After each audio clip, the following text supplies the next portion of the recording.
Yeah, hello, I'm Barry Shaw. Welcome to The View from Israel. And today we have a very special guest, Ambassador Yoram Ettinger, who was the ambassador in charge of congressional relationships in Washington, D.C., and then Consul General in the southern states of America, based in Texas. Yoram, welcome to The View from Israel. Thank you. It's my pleasure and my privilege. Um, your years in as ambassador based in the Israeli embassy in Washington, D.C., and your relationship with the the U.S. Congress. Um, at that time, it seems to have enjoyed a more healthier bipartisan relationship than today. Have you any reflections of what's been happening in recent years since you left? Well, I suggest not to blow uh, uh, beyond proportion the current tension between Israel and some members, few members of the U.S. House of Representatives. And the best evidence was a vote about a month ago on the issue of BDS, the boycott, divestment, and sanctions, where U.S. Congress put to a vote opposition to the BDS movement. Out of 435 members of the House of Representatives, 397 voted against BDS. Only 17 members supported the BDS movement. And that tells you about the scope of support for Israel, which is based on the overall public support of Israel, and most importantly, on the reality of Israeli contributions to America, to the US, which are increasingly recognized both in the area of national security as well as in the area of economy and science. Yeah, I want to go on to the special relationship, but just so we put this issue behind us, I, as somebody that's involved virtually on a daily basis with regard to fighting BDS and public diplomacy, that's more people-to-people diplomacy than nation-to-nation. Do you find that the recent issues with regard to recent new members of Congress, particularly one lady who sits in the Foreign Affairs Committee, is an aberration, or do you think this is a trend in American politics these days? It's a definite aberration. And again, to put it in perspective, when one steps into the chamber of the House of Representatives, one can see in the middle of some 23 sculptures of the major lawgivers in human history, according to the US Congress. In the middle of those 23 statues, there is a statue of Moses. And statue of Moses is facing the speaker, the leader of the House of Representatives. When you walk into the U.S. Supreme Court, you see above the 9 Supreme Court justices at the ceiling, statue of Moses holding the 10 Commandments, and I could go on and on. But the reason I mention that is because the U.S., unlike Europe, the U.S. has displayed throughout great respect towards the Jewish religion in general, the Bible in particular. And when you want to commend an American politician, many times people refer to those outstanding politicians as Moses and Joshua and King David and King Solomon of their age. And the other aspect of the special ties is the realization by a growing number of Americans that we're not talking about foreign aid to a needy country, Israel. We're talking about an investment in Israel. And the question is, what's the rate of return on that investment. And one example of that rate of return is a visit which I paid recently to the site where the Lockheed Martin, an American defense industrial giant, manufactures the F-35 and the F-16 planes. On that site, there is an Israeli team 24/7 sharing with the manufacturer lessons learned by the Israeli Air Force. Those lessons have been integrated into upgrades of the current generation of the F-16, for instance, to the scope of some 700 modifications. And when I asked the plant manager if he could quantify those upgrades in terms of American dollars, his response was that the Israeli experience has provided the manufacturer with a mega billion-dollar bonanza. Israel also flies the American F-15. And once again, we feed the manufacturer, McDonnell Douglas, manufacturer of the F-15, with our daily lessons. And those lessons provide the McDonnell Douglas plant with mega billion-dollar bonanza.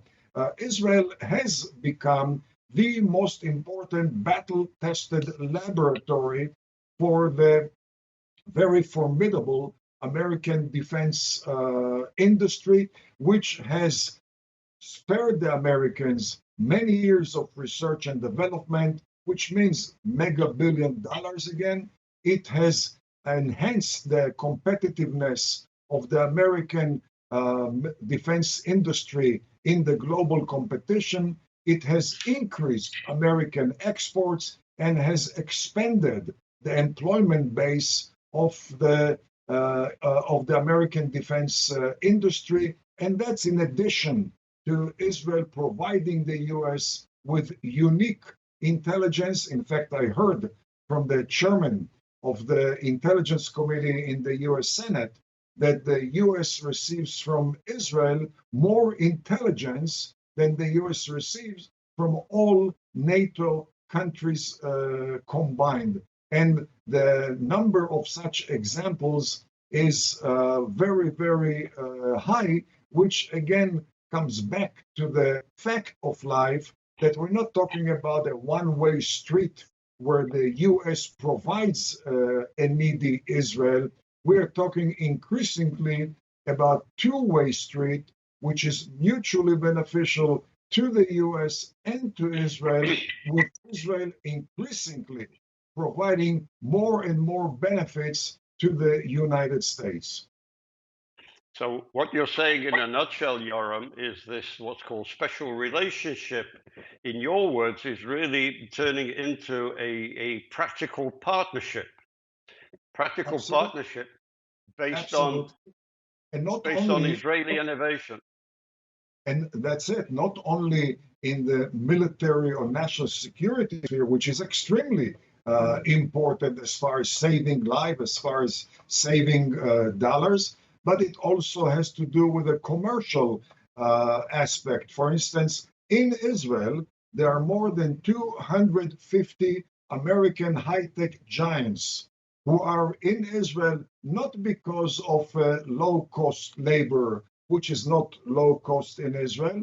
They are in Israel because of the brain power in Israel. And therefore, those 250 plus American giant high-tech companies maintain in Israel research and development centers. Recently, in a board meeting of Intel in the Silicon Valley, the CEO of Intel said that if not the research and development centers of Intel in Israel, Intel would have been decimated by the international competition.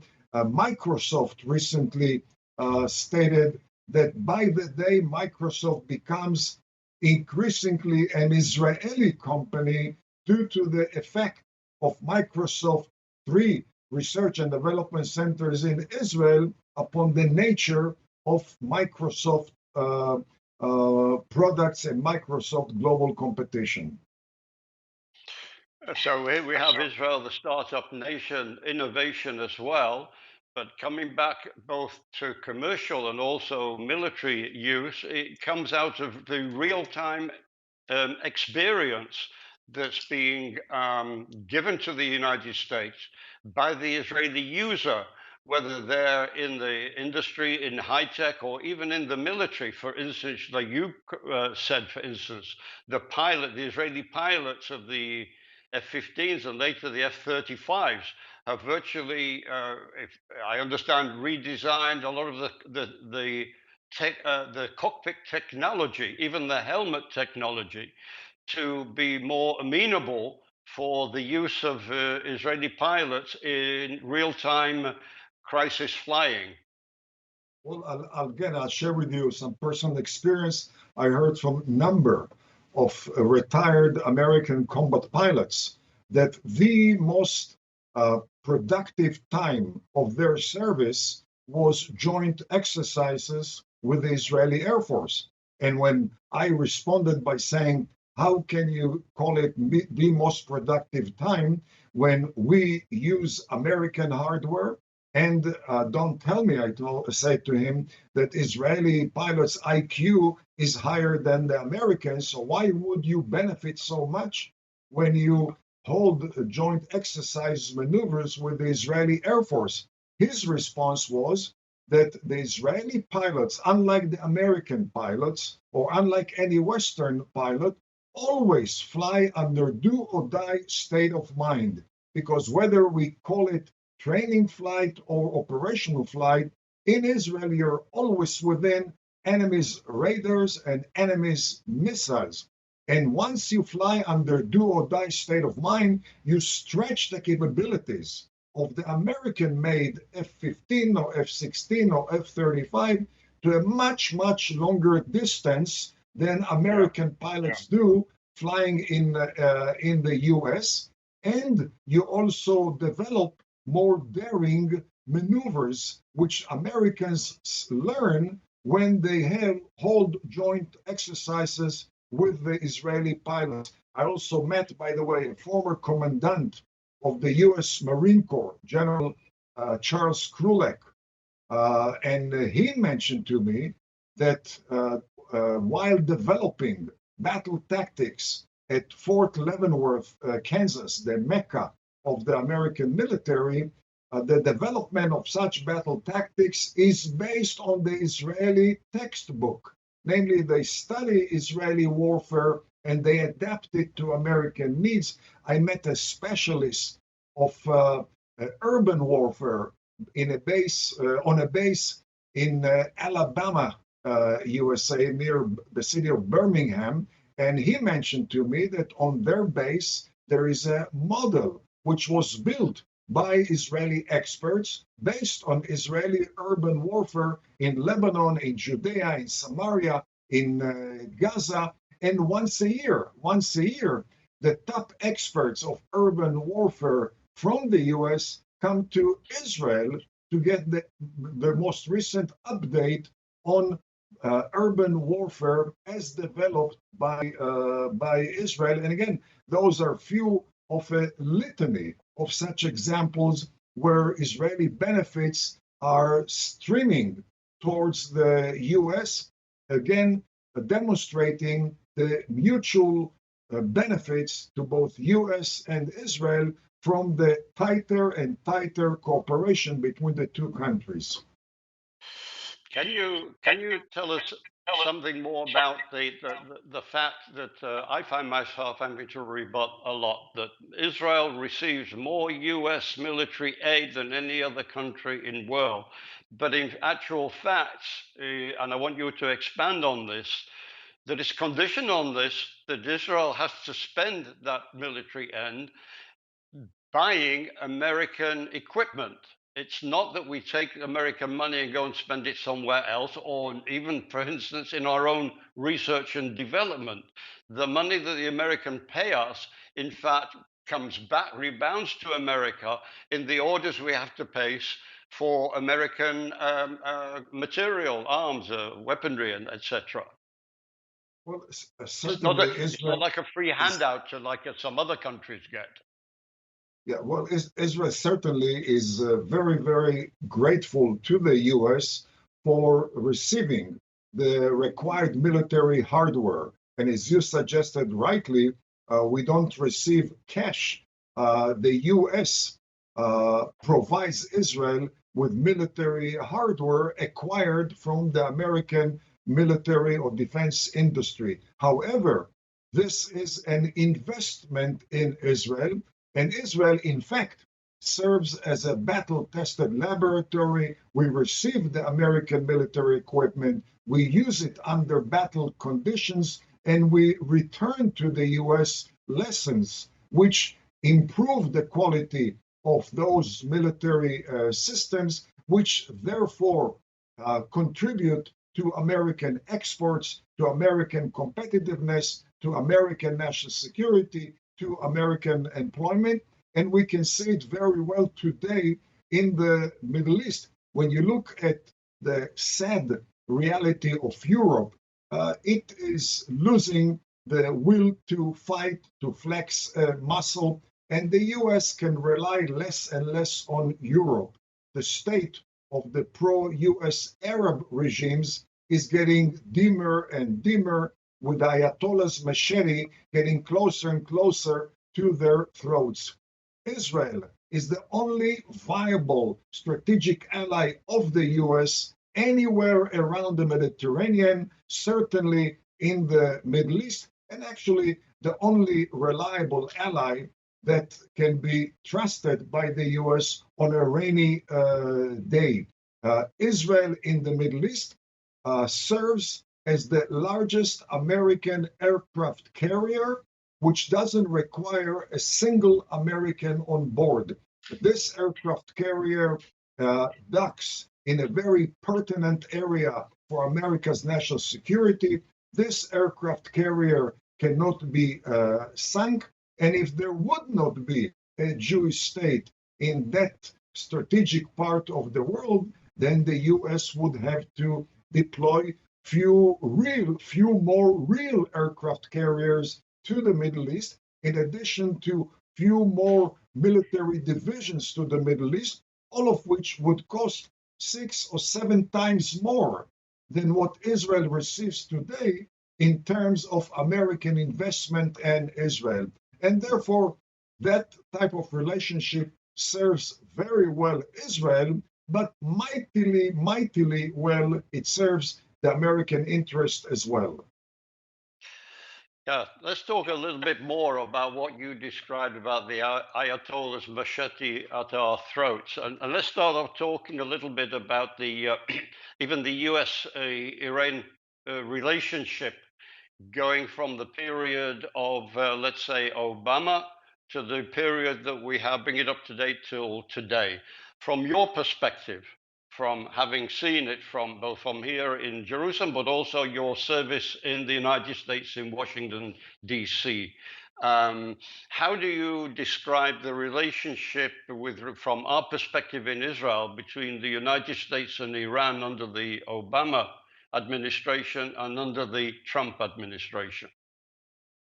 Well, if we observe the Obama and the pre-Obama and the current Trump era, we have experienced in the US, in fact, also in Israel, certainly in Europe, a battle between what I call the school of thoughts of realism and the school of thoughts of wishful thinking. Wishful thinking, which is driven by the eagerness to advance the cause of peace, but in the process subordinating the grim reality to very rosy wishful thinking. When it comes to the Ayatollahs, there have been attempts to conclude some deals with them.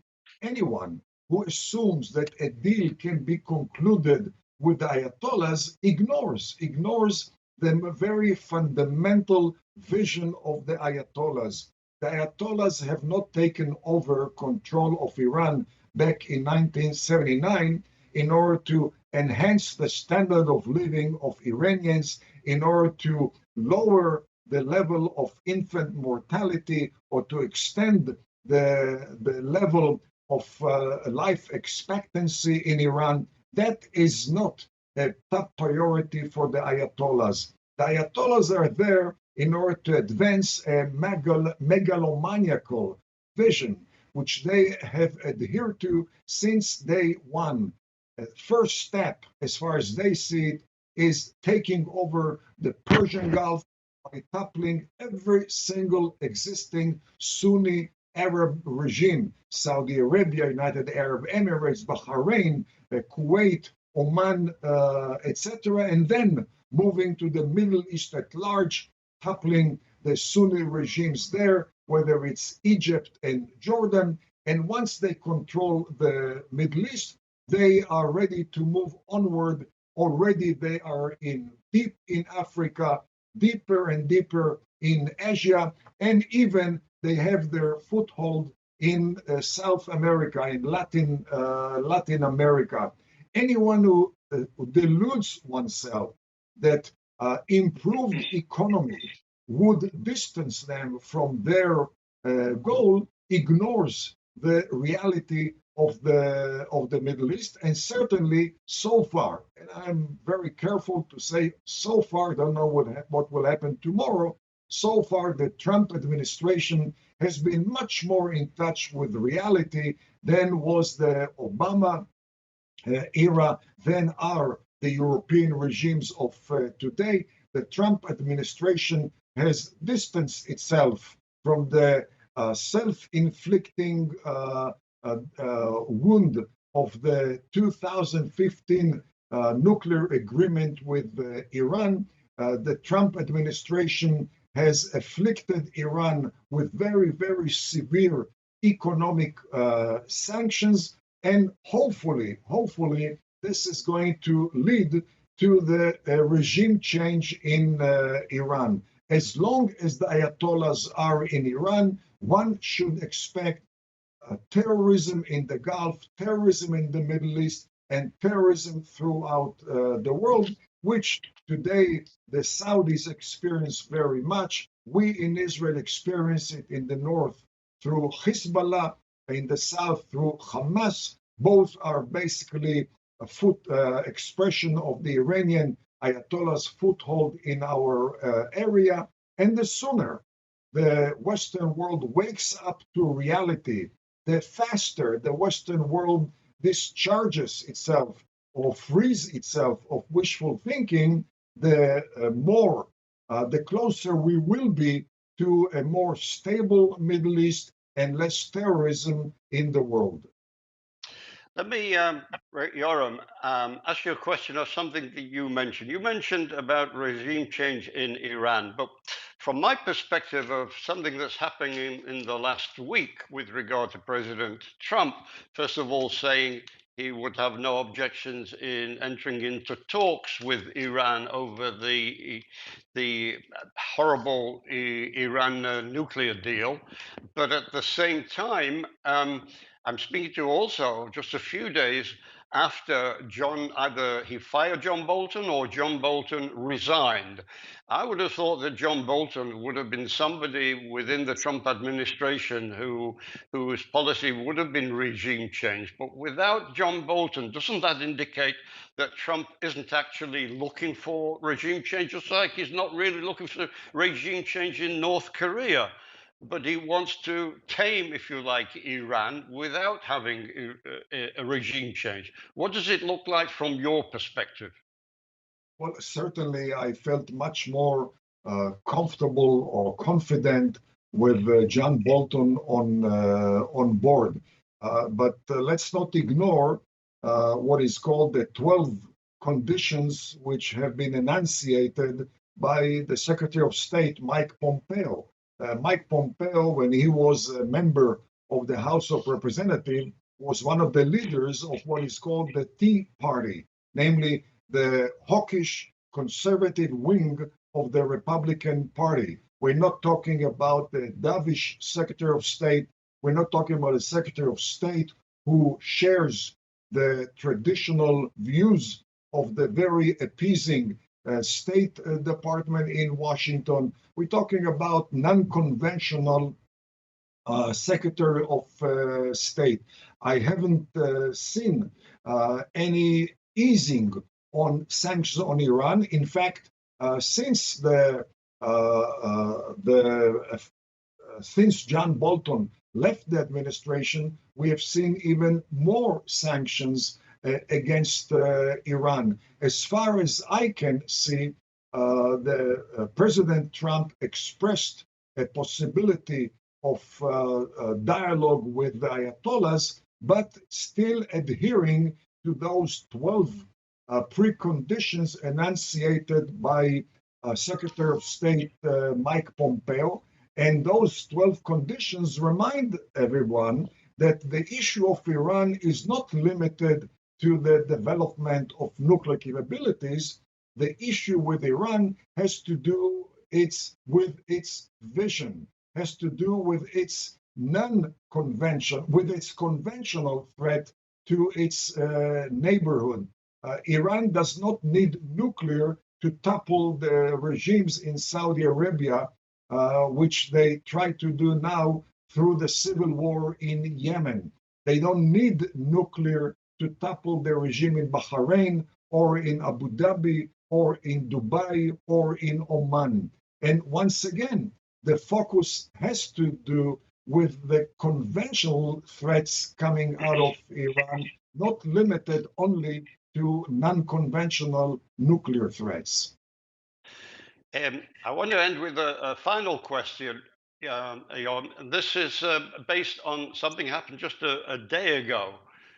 We were witness to the fact that the Houthis in Yemen had attacked a couple of Saudi oil facilities with a couple of or more of weaponized drones, to the effect that the Saudi Arabia have now reduced their oil production by 50%, 50. And this isn't, in my opinion, a side event because of what's going on between Saudi Arabia and what's going on in Yemen with the Houthis, because the Houthis couldn't have had these drones, couldn't have targeted them, A, without Iran providing them, A, Iran giving them the training and the expertise in how to operate them, and C, without specific Iranian permission to do so. My question to you, Ambassador Ettinger, is did we see here a sideshow, or is this part of the main event? Oh, it's definitely part of the main event. And in the past, enemies of the House of Saud always considered the Yemen to be a venue to topple the House of Saud in Saudi Arabia. Back in the 1960s, it was Nasser of Egypt who fought in Yemen in order to topple the House of Saud in Riyadh in Saudi Arabia. It also points, by the way, to the importance of Israel, because in 1967, Nasser was very close to topple the House of Saud when the Six-Day War broke up. 6 Days War literally broke the military back of Egypt at that time. It forced Egypt to withdraw from Yemen and therefore secured the regime in Riyadh. Today, the Saudis and the Americans are aware that Israel plays a cardinal role in securing the House of Saud, not only as far as sharing with them intelligence on the Ayatollahs of Iran, but also as far as training, as far as providing them with the different facilities, which hopefully will minimize the threats to the regime in Saudi Arabia. And today we are faced with the reality not only of U.S.-Israel cooperation, but a trilateral cooperation, U.S., Israel, Saudi Arabia, in face of the Ayatollahs. Sadly, the U.S. cannot rely on NATO to face up to the Ayatollahs, Israel has become, in many respects, a very effective substitute for NATO. Ambassador Ettinger, I want to thank you for your knowledge on important issues of the day. And I hope you'll agree to join us again sometime soon, talk about issues that will arise in our future. It's a very busy part of the world, the Middle East, and have you again on The View from Israel. Thank you for being with us today. Thank you. It was my pleasure, and I would welcome future opportunities as well. Thank you. Thank you, Ambassador. This is Barry Shaw, The View from Israel. Hope you enjoyed the show. Keep watching out for future editions of The View from Israel.